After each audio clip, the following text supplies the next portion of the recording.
Cincin yang kecil tersebut umpama arash, dan kursi yang luas adalah umpama padang yang luas tersebut.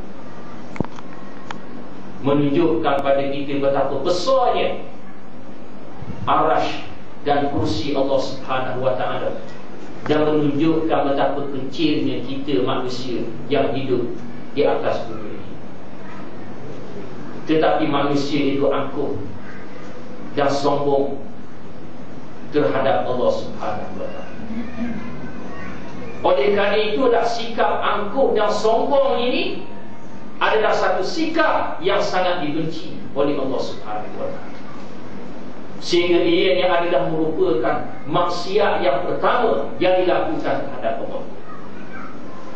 Bila Allah Subhanahu wa ta'ala perintah iblis supaya sujud kepada Nabi Adam, sujud hormat, iblis berkata, ana khairun minhu, khalaqtani min nar wa khalaqtahu min tin. Aku lebih baik, lebih mulia daripadanya. Engkau ciptakan aku daripada api, sedangkan engkau menciptakannya daripada tanah. Lalu Allah Ta'ala mengeluarkan iblis daripada syurga.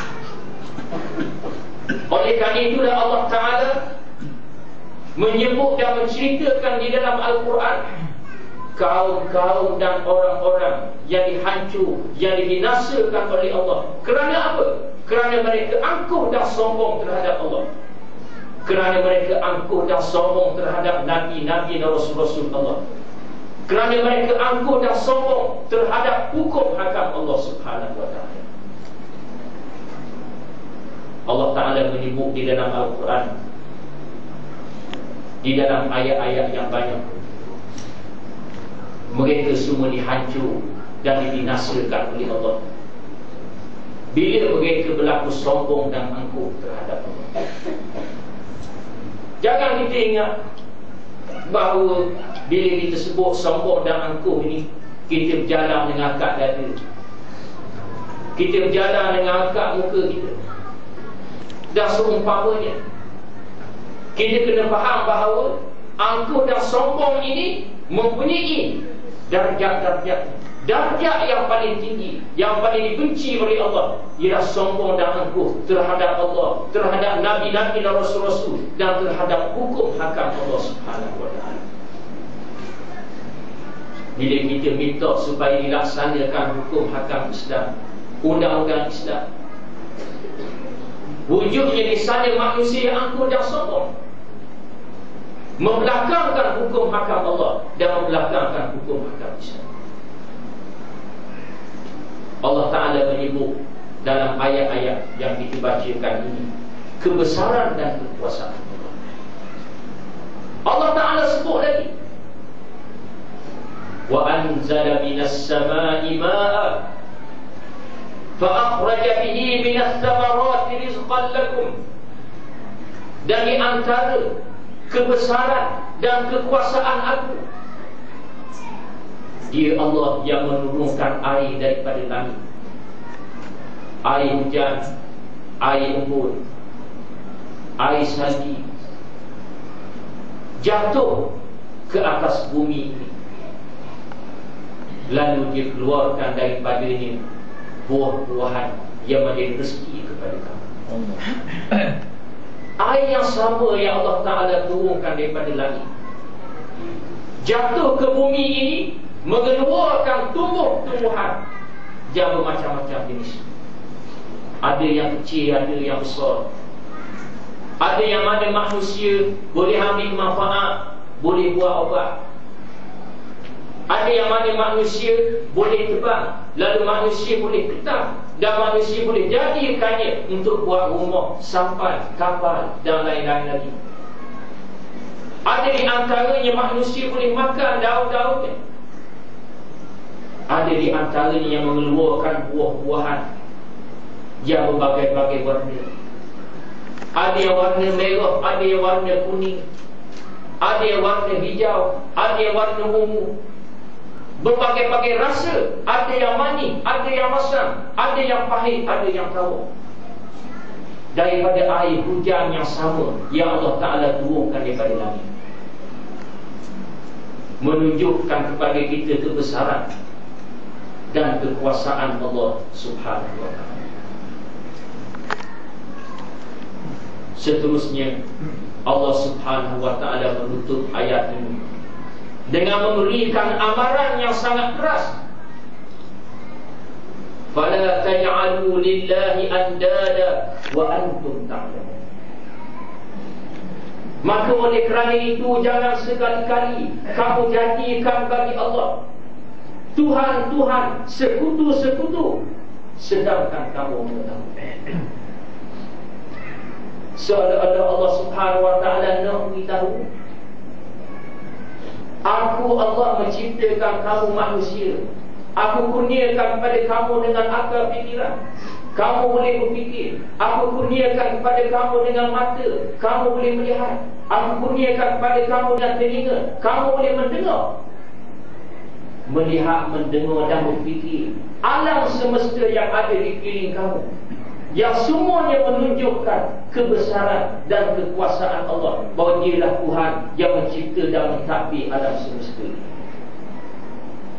Maka oleh kerana itu, jangan sekali-kali kamu jadikan bagi Allah sekutu-sekutu. Jangan sekali-kali kamu ambil Tuhan-Tuhan selain daripada Allah untuk kamu semua, untuk kamu jadikan Tuhan-Tuhan kepada kamu, sedangkan kamu mengetahui bahawa sesungguhnya aku ini adalah Tuhan yang mencipta, yang mentadbir, yang mengurus alam semesta.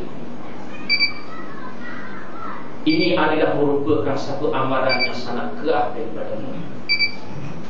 Kerana dosa syirik ini adalah merupakan satu dosa yang diampunkan oleh Allah Subhanahu wa ta'ala, yang menyebabkan orang-orang yang syirik akan kekal berada di dalam api neraka.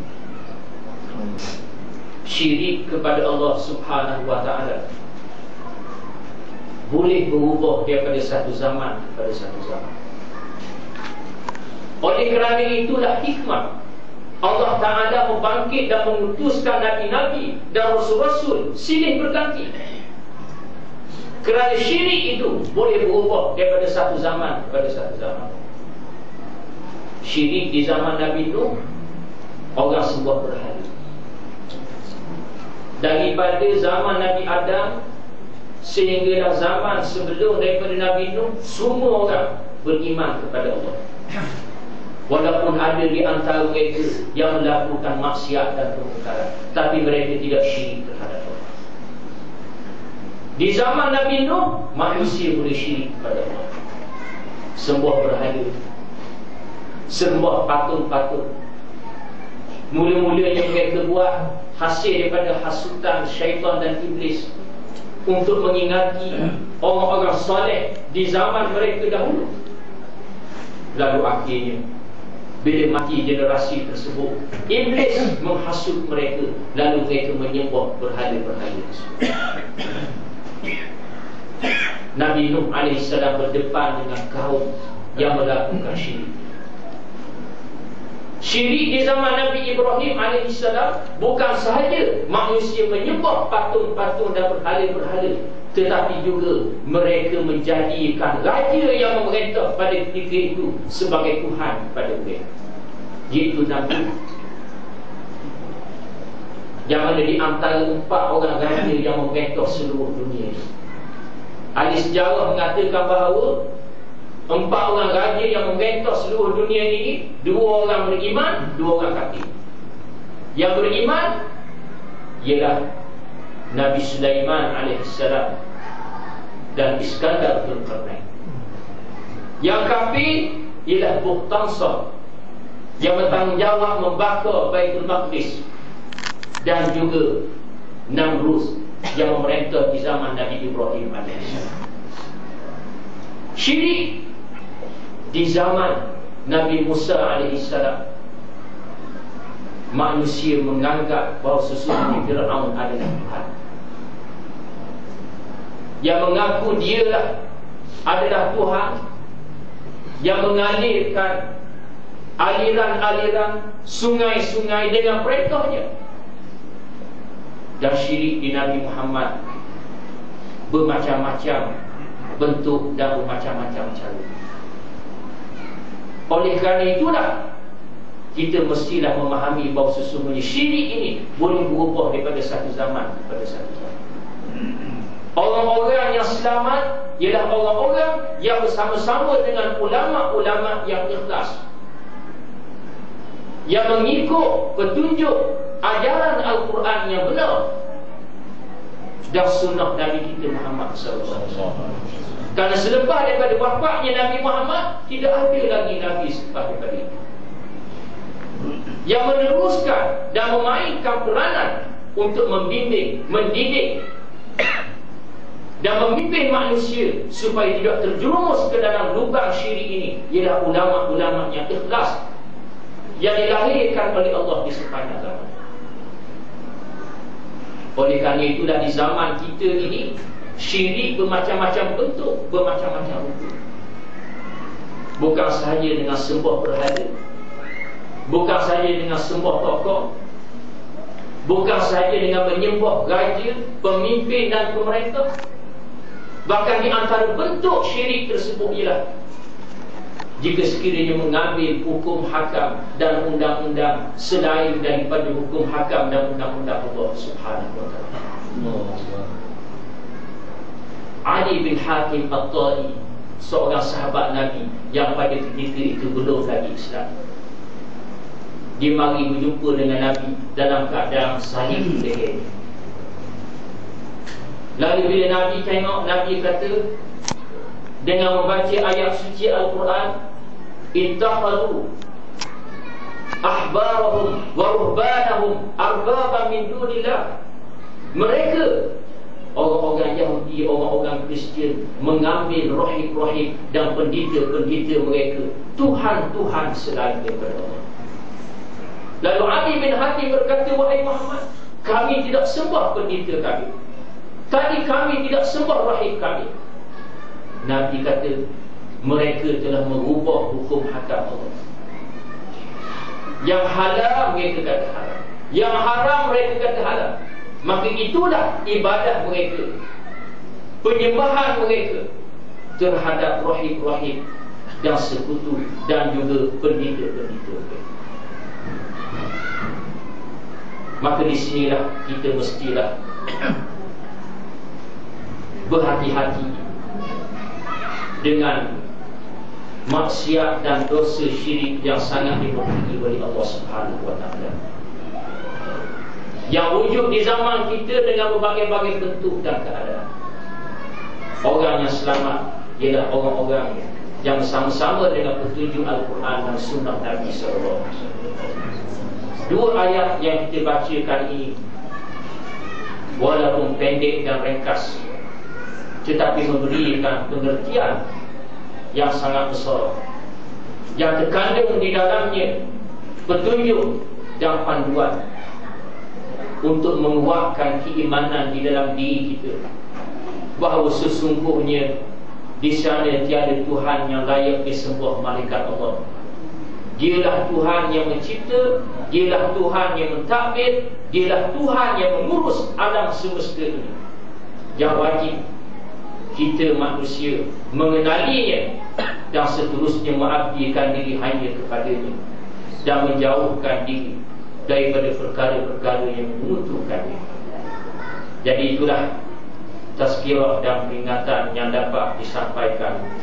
Mudah-mudahan ianya memberikan manfaat dan faedah kepada kita bersama untuk melalui kehidupan di atas dunia ini sebelum kita bertemu dengan Allah Subhanahu wa ta'ala. Apa yang baik itu datang daripada Allah, dan apa yang kurang itu datang daripada diri saya dan daripada iblis yang dilaknat oleh Allah. Sekali lagi, akhirnya saya mengucapkan ribuan terima kasih kepada pihak Surau Al-Ansar dan memberikan ruang untuk memberikan tazkirah dan peringatan pada malam yang penuh dengan keberkatan ini. Aqul qawli hadza wa astaghfirullahal azim li wa lakum wallahu a'lamu bis-shawab. Wassalamu alaikum warahmatullahi wabarakatuh. Waalaikumsalam.